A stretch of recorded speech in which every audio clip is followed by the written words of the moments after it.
একজন শিক্ষক একদিন তার ক্লাসে একটি কাচের জগ এবং 3টি প্যাকেট নিয়ে ঢুকলেন। প্যাকেটে কি ছিল দেখা যাচ্ছে না। শিক্ষক প্রথমে জগটি টেবিলের উপর রেখে তাতে পাথরের টুকরো ভরা শুরু করলেন এবং জগটির গড়া পর্যন্ত ভরে ফেললেন। তখন ছাত্রদের জিজ্ঞাসা করলেন, জগটি কি ভরে গেছে? সবাই একত্রে উত্তর দিল, হ্যাঁ স্যার, ভরে গেছে। তখন শিক্ষক বললেন, অপেক্ষা করো।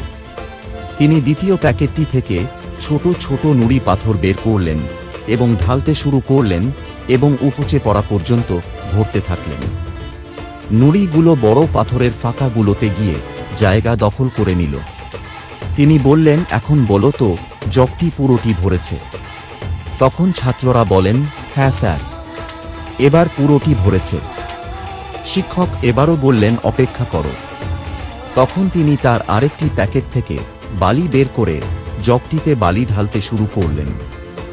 বালির ক্ষুদ্র অতি ক্ষুদ্র কণাগুলো জগে পাথর ও নুড়ি পাথরের মধ্যে থাকা সামান্য ফাঁকাগুলো দখল করে নিয়ে জগটি ভরে ফেলল।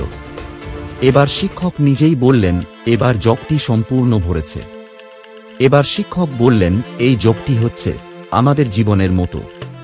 এই বড় পাথরগুলো হচ্ছে আমাদের পরিবার, আর এই নুড়ি পাথরগুলো হচ্ছে আমাদের ক্যারিয়ার এবং অন্য গুরুত্বপূর্ণ কাজসমূহ। এবং সব শেষের ক্ষুদ্র বালিকণা হচ্ছে ইগো, রাগ, ঝগড়ার মতো ক্ষতিকর অপ্রয়োজনীয় জিনিস।